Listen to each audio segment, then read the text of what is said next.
Sveiki! Šodien manā kanālā ir Anna Led un vienkārši forša meitene. Un šodien viņa man ļāva sapucēt sevi. Un šis kā ir tas... paskatieties vienkārši tā kā... Tā kā es viņai izlēmu uztaisīt riktīgi dramatisku, tāpēc nedomāju to, kas tas viņai ikdienas. Es vienkārši teicu, tev būs pārspīles, tev būs ļoti drama. Tā kā riktīgi, tā kā kaut kāds kino vakars, kaut kāds kino vakars. Jā, tāds, es domāju, tā kā Oskara nakts vai kaut kāds tāds riktīgs svētku, riktīgi Hollywooda, riktīgi. Un šis ir kas... Es patiesi tā kā ikdienā nestaigāju, tā kā jūs tā nedomājat.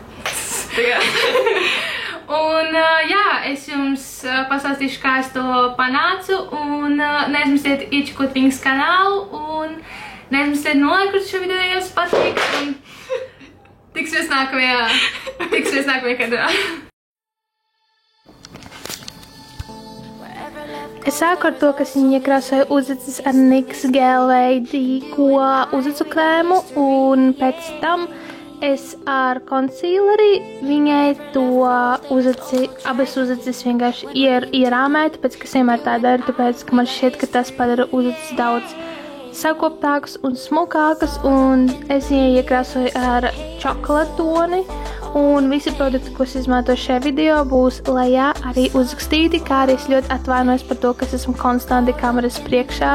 Mēs visu laiku runājām, un es biju tik ļoti novērsusies, ne tā, ka mēs vispār pat filmējam, ka es jau piemirsu nebūt kameras priekšā, jo es ļoti koncentrējos uz to, ko es daru, un tagad es vienkārši ar konsīleri viņai Essences konsīleri vienkārši iekrāsoju apkārt uzacīm, lai viņas kļūtu akurātākas, jo tas padara smukākas. Un es ļoti atvainojos par matiem un ka jūs lielu daļu neredzat, bet es ceru, ka es sapratīsiet, ko es daru. Un pēc tam to pašu konsīleri es uzlieku uz plakstiņu, lai būtu laba bāze priekš ēnām.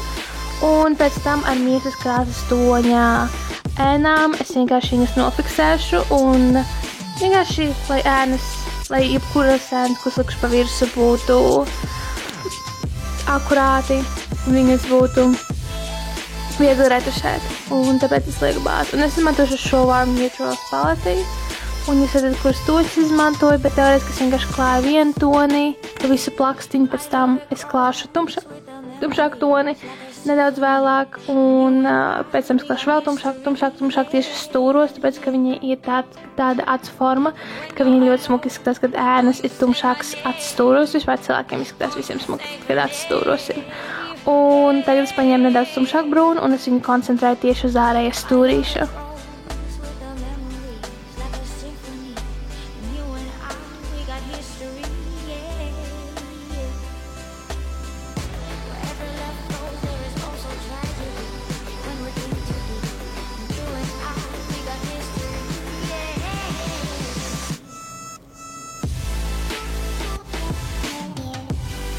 Tagad es paņemšu vēl tumšāku brūnu uz smalkākas odiņas, un šīs ēnas ir diezgan drūpas, tā kā visas ēnas plus mīnus drūpas, tāpēc es nekad nelieku tonālu pirms es klāju ēnas.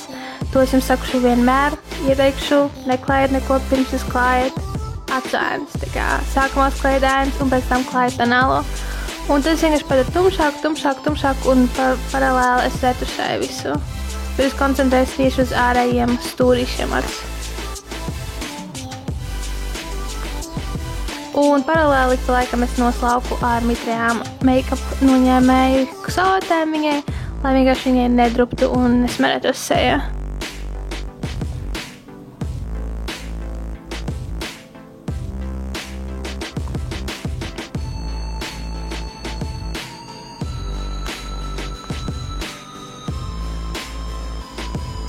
Paralēli es ņemu visu laiku to gaišāko, tumšāko tonu un retušēju viņu savā starpā.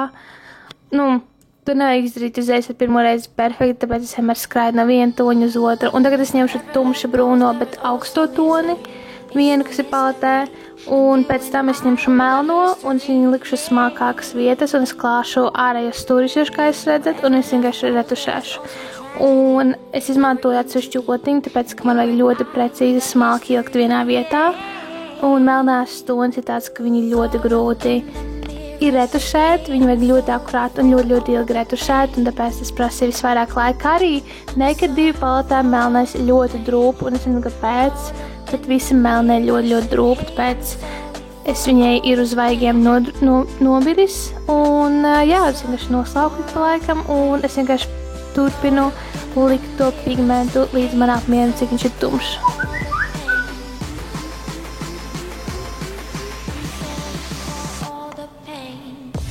Pēc tam es paņēmu spīdīgo pigmentu un uzklāju iekšējā acu daļā. Es sākumā uzklāju viņai glitter līmu un pēc tam uzklāju šo pigmentu, un tas ir smuks pigments, kurš ļoti laistās gaismā. Tas tāds peachy tonī. Pēc tam es viņai paprasīju, lai viņa atlūk savus skropsniņus, un jā, un tad es viņai notīrīju vēlreiz seju. Mēs pagaidījām, kamēr viņai izžūst tā visa glitter līme un viss būs safe, un tad jau es viņu uzklāju skropstušu uz augšējās, un es uzliku viņai mākslīgās skropstus, bet pirms tam es viņu iekrāsoju ar šo Inglot gēlu. Es izmantoju šo Essences lineri, es tā kā viņus jaucu kopā. Es uzlieku Inglot, un pēc tam es iekrāsoju ar šo lineri, un tas tā kā notur to visu vietā, un es iesaku jums iekrāsot vienmēr pirms jūs liekat mākslīgās skropstiņas tieši ar augšējo daļu, tāpēc, ka tas jums palīdzēt nomaskēt savas mākslīgās skropstiņas. Es vienkārši viņai uzvelku līniju, un tad, kad es pieliku viņai mākslīgās skropstiņas, kas ir 117 no Eylure dubultās skropstiņas, kuras ir perfekti priekš šādiem lukiem, tāpēc, ka viņi vienkārši ir garāki stūros, un sanāk tas skrops vienkārši pagarina acis uz sāniem. Un šis ir ļoti skaists skropstiņas. Pēc tam es viņai uzliku nedaudz primera, un es uzliku viņai Catrice tonālo krēmu, kurš ir fantastisks. Viņš ir ļoti plāns, konsistences, un es vienkārši dienu šo tonālo. Un tā kā viņai bija mākslīgais iedegums, es viņai paņēmu vienu no gaišākajiem, ne gaišākiem toņiem, bet tā kā gaiši tumšiem toņiem, un pēc tam es paņēmu viņai to pašu koncealeri, un es vienkārši viņu uzklāju, lai izgaismotu viņai seju un radītu dimensiju. Es neuzklāju tonālo zem acīm, tāpēc, ka es neredzēju baigo jēgu klāt, es klāšu koncealeri tik un tā, un pēc tam ar NYX sponžu es vienkārši izretušēju šo koncealeri zem acīm, un tad es paņēmu pūderi, un es vienkārši nofiksēju viņai zem acīm, uz zoda, apkārt mutei, tur, kur ir smaidīšanas tās vietiņas, un uz pieres, tāpēc, ka viņai kombinēta āda, un es vienkārši gribēju tajās vietās, kurās tonālais varētu noiet dienas laikā, es vienkārši gribēju viņu nofiksēt, un tad es uzklāju to vidējo toni, ko es klāju uz acīm, zem viņai acīm, tā kā lejas daļā, un es viņai iekrāsoju ar melno zīmoli lejas daļu, un es uzkrāsoju nedaudz melno stūrīšus, tā kā man ir tonālais jau ir virsū. Es paņēmu kaut kādu kartiņu, un es vienkārši noliku viņu zem acīm, lai viss, kas birtu, nobirtu uz tas kartiņas. Un tad es paņēmu skropstušu un uzklāju to pašu skropstušu, kas bija augšā. Es uzkrāsoju viņai Lip Lingerie NYX tonī, tā kā es nezinu, kurš toni, bet tas būs lejā rakstīts, un es uzliku viņai lūpu spīdumu vēl lūpu vidū, lai mitrinātu viņas lūpas, un pat tad, kad izžūs šī lūpkās, viņa tik un tā paliks ļoti mitrināti. Un tas arī viss. Paldies, ka noskatījāties līdz galam. Šādi izskatās Anna beigās. Jūs jau redzēt sākumā, kā viņa izskatās. Bet, jā, neaizmirstiet nolaikot, piesakot manam, viņas kanālam un nolaikot šo video, un tiksimies nākamajā video. Atā!